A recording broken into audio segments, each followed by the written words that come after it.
Então veja bem, as características de Deus colocam Deus como o único que pode fazer esse juízo final. Por causa da sua perfeição, da sua justiça, do seu amor.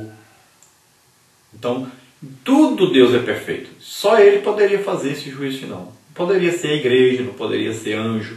Só Deus, porque Ele que criou tudo. Ele sabe como aplicar o juízo e a quem aplicar o juízo perfeitamente. 4. Os livros do juízo final. Escreve o evangelista que no juízo final muitos livros serão abertos.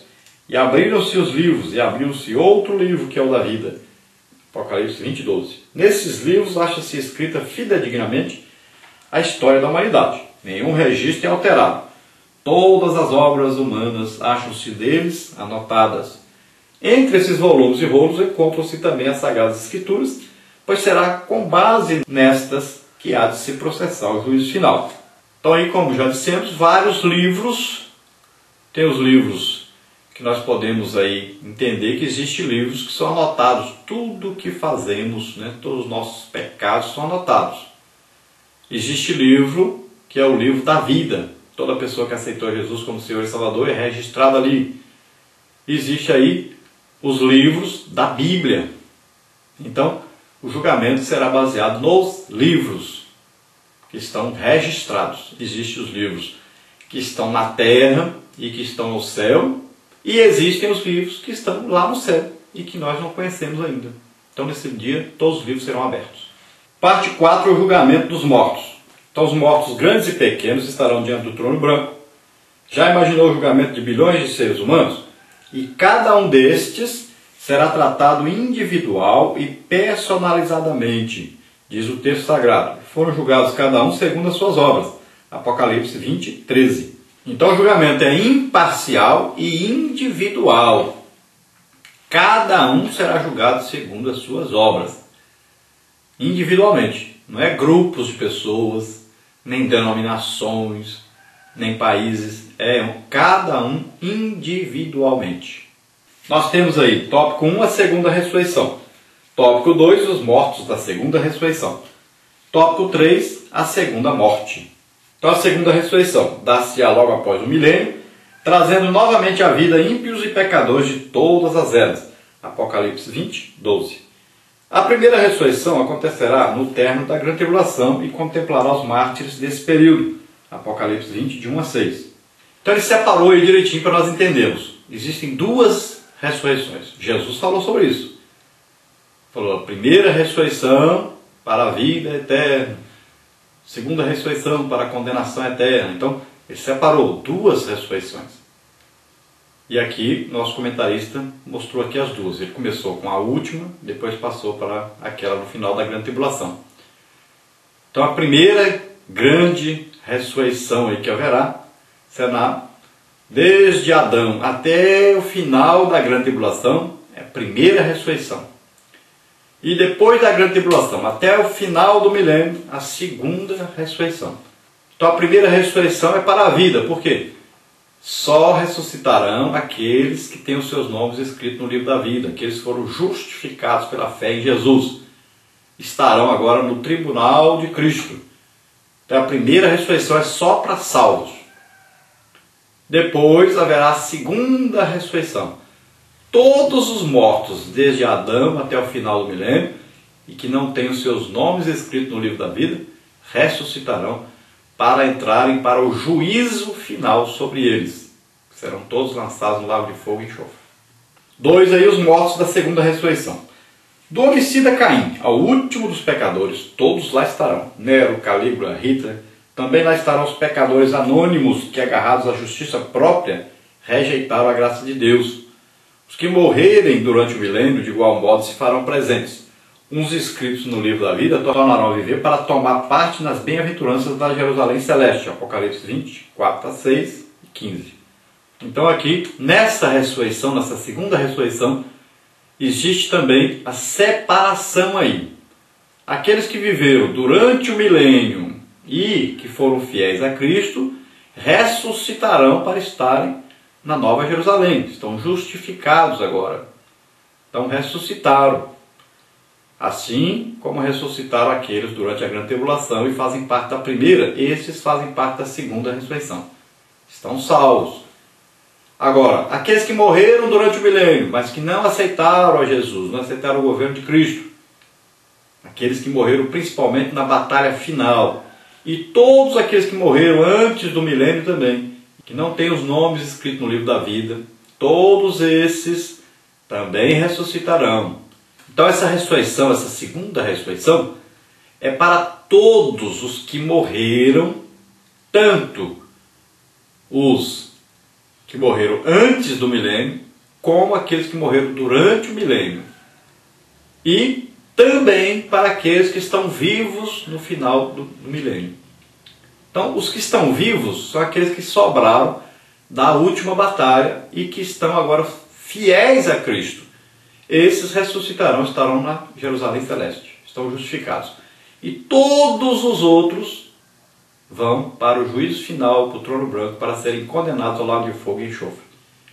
Porque não aceitaram Jesus como Senhor e Salvador, não o reconheceram como Deus. Então muita gente também, boazinha, estará aí sendo condenada ao lago de fogo e enxofre. Por quê? Pessoas que faziam até obras boas. Pessoas que todo mundo dizia assim, mas que pessoa boa. Por quê? Eram obras de autojustificação. Faziam porque diziam, se eu fizer isso, Deus vai me salvar, porque eu estou comprando a minha salvação. Não tem tanta gente fazendo isso por aí? Existe aí muita gente comprando até cadeira no céu. Não, você dá tanto aqui para a igreja por mês, você dá aqui uma oferta para comprar não sei o quê, ou você constrói aqui uma igreja e tal, e você está garantido lá no céu. Já pensou? Comprando Deus, como se Deus fosse um corrupto qualquer. Então tem muita gente fazendo isso. Ah, eu vou dar aqui uma esmola, uma cesta básica, eu vou ajudar não sei quem, porque através disso eu vou ser salvo. Não é o que acontece no espiritismo, no islamismo? Dão aí esmolas, ajudam as pessoas e tal, esperando receber em troca alguma coisa de Deus. Isso é obra morta. Não se faz nada visando lucro. As coisas de Deus são feitas por amor, sem esperar nada em troca. É assim também que Deus nos ama. Se Ele fosse nos amar por causa de nossas justiças, aí o seu amor estaria nulo, não poderia nos amar. Porque nós somos perversos e sempre temos uma segunda intenção quando fazemos alguma coisa. Então é preciso que o homem nasça de novo e que o amor de Deus derramado em seu coração produza boas obras, mas não para a salvação, mas porque é resultado da salvação. 3. A segunda morte. O horror da segunda morte não está propriamente no lago de fogo, mas na separação definitiva e eterna de Deus. Os ímpios serão lançados neste lugar de tormentos, localizado nas trevas exteriores. Mateus 25:30. É o castigo real num lugar real, jamais terá fim. Então o problema maior da segunda morte aí não é porque as pessoas morreram, foram lançadas no lago de fogo. O pior aí é porque estarão para sempre ali, afastados de Deus, desprezados. Não haverá comunicação com Deus, com ninguém que está no céu, com ninguém que está na Jerusalém Celeste. Estarão eternamente separados de Deus e de todos aqueles que seguem a Deus. Parte 5. O julgamento da morte e do inferno. Finalmente serão julgados a morte e o inferno. Embora não sejam pessoas, simbolizam os dois grandes castigos que recaíram sobre os filhos de Adão: a experiência física terminal e a penalidade eterna. Então nós vamos ver aí tópico 1, o juízo sobre a morte, tópico 2, o juízo sobre o inferno. Número 1. Afirma o apóstolo Paulo que o último inimigo a ser aniquilado é a morte. 1 Coríntios 15:26. Os justos nunca mais experimentarão a morte, porque viverão eternamente ao lado do Senhor. Assim poderemos cantar: tragada foi a morte na vitória. 1 Coríntios 15:54. Ela também será lançada no lago de fogo. Então aquilo que já explicamos. Então não vai existir a partir daí mais morte, porque não existirá mais corpo humano. Não existirá mais nem o ser humano na terra e nem mesmo a terra. Acabou. Essa vida humana de tricotomia, corpo, alma e espírito, acabou. Esse corpo terrestre acabou. Agora só existe aqueles que são lançados no lago de fogo e enxofre para sempre e aqueles que estão com Deus, têm corpos celestes, corpos espirituais.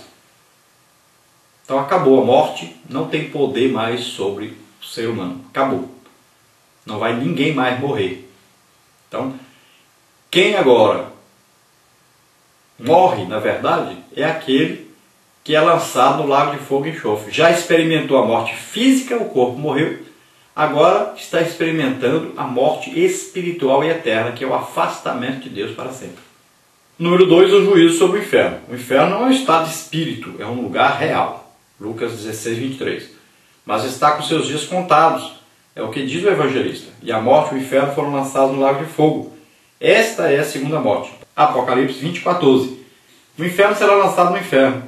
Assim o Senhor aniquilará todas as maldições que desde Adão e Eva infelicitam a raça humana. Então cremos aqui que o autor dos comentários, do pastor Cláudio de Andrade, queria dizer: o inferno será lançado no lago de fogo. Bom, o que nós temos aqui? O inferno será lançado no lago de fogo quer dizer o quê? Quer dizer que não existirá mais inferno também. A terra acabou. Então todos que estavam no inferno, que morreram aí, desde Adão até o último dia do milênio, todos que morreram sem Cristo, já estavam no inferno. O que aconteceu? Todos esses não vão agora para o juízo final, trono branco, vão ser lançados no lago de fogo e enxofre? Então não existe mais inferno, acabou. E como não vai morrer mais ninguém, também não vai mais ninguém para o inferno. Então morreu o inferno, acabou o inferno. E se a terra é o local onde o inferno existe, que a Bíblia diz que o inferno é para baixo, o céu para cima, pode ser, é uma suposição, pode ser que o inferno seja no centro da terra. E a terra foi destruída, acabou. Então o inferno também se acabou. Então foi lançado o lago de fogo e enxofre, todos que estavam no inferno. Então acabou, não existe mais inferno também. Conclusão: no lago de fogo não serão lançados apenas genocidas como Nero e Hitler, adúlteros e mentirosos também sofrerão as penalidades eternas conforme adverte a palavra de Deus. Mas quanto aos tímidos, aos incrédulos, aos abomináveis, aos homicidas, aos fornicários, aos feiticeiros, aos idólatras e a todos os mentirosos, a sua parte será no lago que arde com fogo e enxofre, o que é a segunda morte. Apocalipse 21, 8. Infelizmente, tais pecados acham-se também entre os que invocam o nome de Deus. É hora de buscarmos ao Senhor. Sua advertência é grave e urgente. Quem é injusto, faça injustiça ainda. E quem está sujo, suje-se ainda. Quem é justo, faça justiça ainda. Quem é santo, seja santificado ainda. Santidade ao Senhor. Apocalipse 22, 11. Então nós temos aí uma lista daqueles que serão lançados no lago de fogo e enxofre. Então aí está aí aqueles que tiveram vergonha do nome de Cristo. Está aí aqueles que praticaram toda sorte de pecados sexuais. Está aí aqueles que praticaram a mentira. Está aí todos aqueles que mataram, roubaram. Está aí todos aqueles que foram idólatras, colocaram outro Deus como igual ou superior a Deus. Então está aí todos aqueles desobedientes foram lançados no lago de fogo e enxofre. Todos aqueles que não aceitaram Jesus como Senhor e Salvador. É uma coisa muito triste. E isso faz com que nós desejemos pregar o Evangelho às pessoas. Analise bem. Seu parente, sua mãe, o seu pai, o seu irmão ou sua irmã, as pessoas que você gosta, as pessoas que você ama serem lançados no lago de fogo e enxofre para sofrer um tormento eterno. Imagine. Então, desperte, pregue o Evangelho, faça tudo para que as pessoas não sejam lançadas lá, que escapem dessa condenação eterna. Pregue, fale de Jesus, fale do amor de Deus, fale da oportunidade que Deus está dando para eles.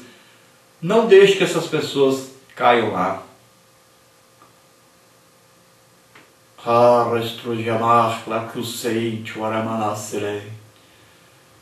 Deus nos amou tanto que enviou seu próprio Filho para morrer por nós na cruz do Calvário.